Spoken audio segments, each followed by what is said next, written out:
तो हम आ गए 5वें चैप्टर पे। अब इसमें पहला क्वेश्चन हम देखते हैं भाई क्या है। A block of mass m is kept on the floor of a freely falling lift. कोई लिफ्ट फ्रीली फॉलिंग हो रही है तो उस पे उसके फ्लोर पे एक रखा हुआ है, मास m का कोई रखा हुआ है, ये इसका मास है m। ठीक है। During the free fall of the lift the block is pulled horizontally with a force of F. F is equals to 5 Newton. ये F दिया है 5 न्यूटन। ठीक। और जो यहाँ पे फ्रिक्शन है, फ्रिक्शन कांस्टेंट म्यूएस,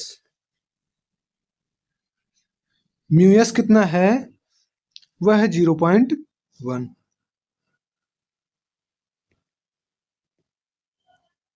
ठीक है भाई।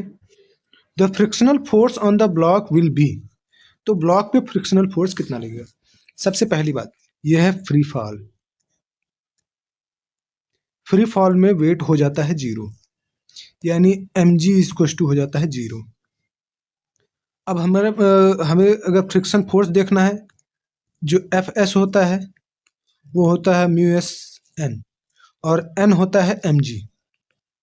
यहाँ क्योंकि परपेंडिकुलर लगेगा, एम जी नीचे की तरफ, एम जी है 0 तो एन भी क्या है? 0। तो एफ एस क्या हो जाएगा? 0। ठीक, कोई दिक्कत? अब ये फोर्स जितना लग रहा है वो ऊपर से फोर्स लगाया जा रहा है, इससे कुछ फर्क नहीं पड़ता क्योंकि ये फ्री फॉलिंग ही है, तो कुछ फर्क नहीं पड़ेगा।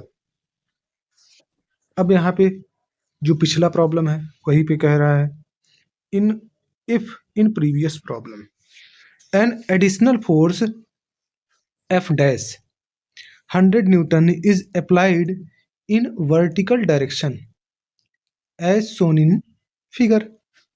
ठीक है, चलो भाई, फिगर में जैसा दिख रहा है उसमें हमने क्या किया, वर्टिकल डायरेक्शन में 100 न्यूटन का फोर्स अप्लाई कर दिया। तब पूछा जा रहा है friction force acting on the block कितना होएगा, फ्रिक्शन फोर्स कितना होगा फिर। अच्छा भाई, तो भाई यहाँ पे ध्यान दो, अगर आप कुछ आपको ध्यान हो, ठीक है, ध्यान क्या देना है? एक सेकंड, ये क्या हो रहा है यार? अब फिट आया।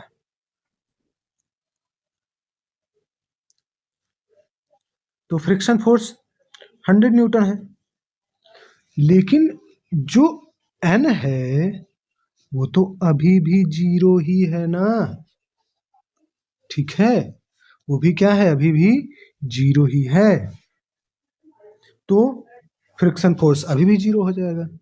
तो एफ एस इक्वल टू 0 ही हो जाएगा, क्योंकि ये एफ ये लग रहा है 100 न्यूटन, एफ एस थोड़ी ना कुछ उससे फर्क पड़ेगा। एन तो अभी भी 0 ही रहेगा क्योंकि फ्री फॉल है ना, तो ये अभी भी 0 ही रहेगा। ठीक है, थर्ड पे चलते हैं। थर्ड क्वेश्चन क्या कह रहा है? A horizontal force, a horizontal force 25 Newton is necessary to just hold a block stationary against a wall। एक वॉल परपेंडिकुलर ऐसे है, इसके ऊपर एक ब्लॉक रखा हुआ है, उसके ऊपर 25 न्यूटन का फोर्स लगाया गया। अब ये ब्लॉक जाएगा नीचे की तरफ, यहाँ लगेगा एम जी, जाहिर सी बात है, और ये स्टेशनरी यानी यहीं पे रुका हुआ है। The coefficient of friction between the block and the wall is, friction लग रहा है, फ्रिक्शन फोर्स कितना, फ्रिक्शन म्यू एस कितना है? 0.4 है। चलो भाई कोई बात नहीं। द वेट ऑफ ब्लॉक, तो वेट ऑफ ब्लॉक कितना होगा? तो यहां से ध्यान रखो, यहाँ पे सबसे पहले हमको एन निकालना होगा। एन परपेंडिकुलर हमेशा सरफेस और जहां पे कांटेक्ट हो रहा है उसके परपेंडिकुलर ही लगेगा हमेशा, और एन जो होता है वो इसी 25 के ही बराबर भी होएगा। ठीक है, क्यों? क्योंकि ये है स्टेशनरी। जितना फोर्स लग रहा है यहाँ पे उतना ही ये रहेगा। तो एन की वैल्यू हो गई 25 न्यूटन नॉर्मल फोर्स। अच्छा भाई, तो अब फ्रिक्शन फोर्स कितना होएगा? वो होता है म्यू एस एन। हम फ्रिक्शन फोर्स क्यों निकाल रहे हैं? क्योंकि ये फ्रिक्शन फोर्स की वजह से ही रुका हुआ है। उतना ही तो चाहिए हमको, उतना ही तो चाहिए भाई कि नीचे ना गिरे। तो फ्रिक्शन फोर्स हमको उतना फोर्स प्रोवाइड कर रहा है। तो ये कितना हो जाएगा? 25 इंटू 0.4, तो ये हो जाएगा 10 न्यूटन। 10 न्यूटन हो गया। अच्छा भाई, तो अब mg यानी W होगा। तो W इक्वल टू कितना हो जाएगा? mg, ये फ्रिक्शन फोर्स लग रहा था Fs इस तरफ, Fs है 10 न्यूटन। अब इसको ये बैलेंस कर रहा है, तो mg इक्वल टू 10 न्यूटन। समझ गया?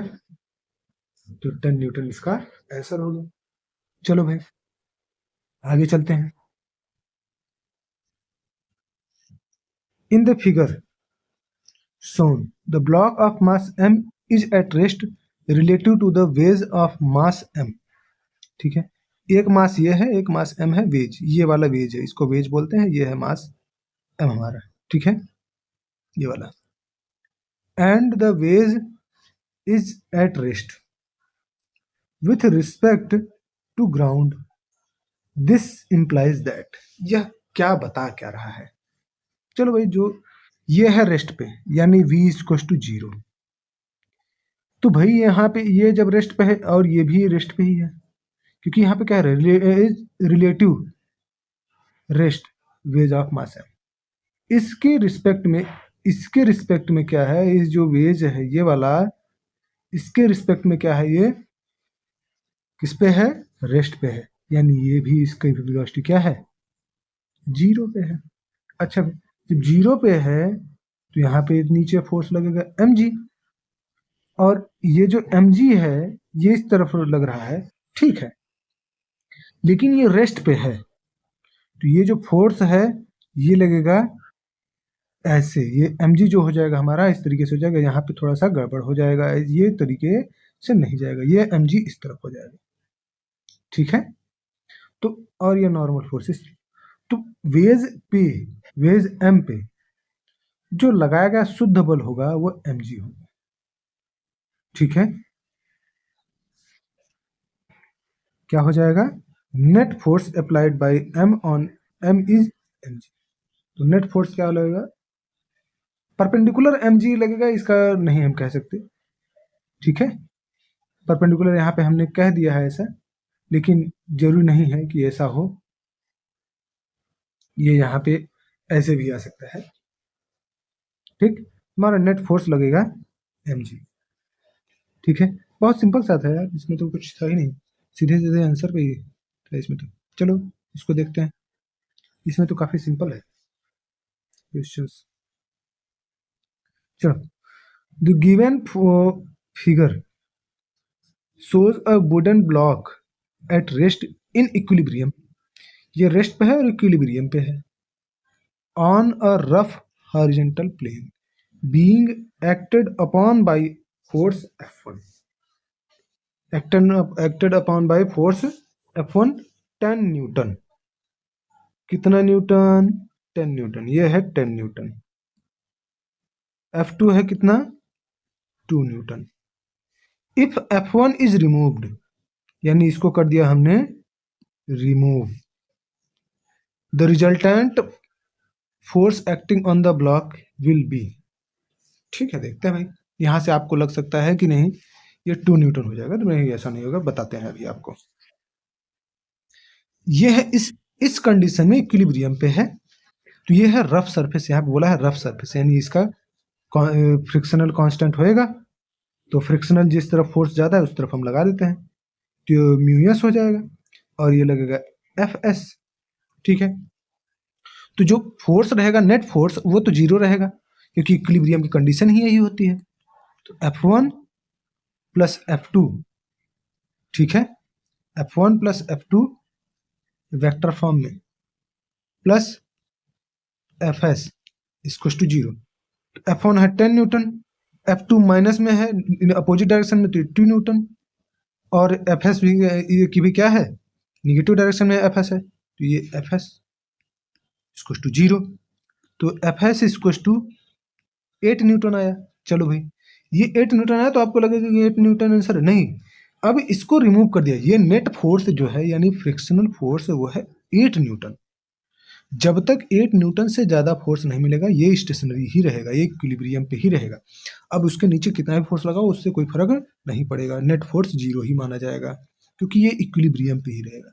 नेट फोर्स यानी कितना उस पर, अगर जिस फोर्स पे मूव करेगा वो नेट फोर्स हो जाएगा ना। फिर ये नेट फोर्स क्या हो जाएगा, 2 न्यूटन अब लग रहा है।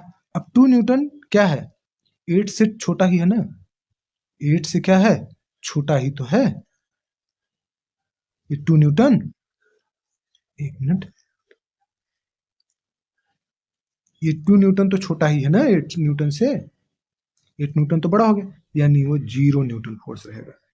ठीक है, उम्मीद करता हूँ ये समझ में आएगा। फिर अगला चैप्टर हम लोग चलते हैं। धन्यवाद।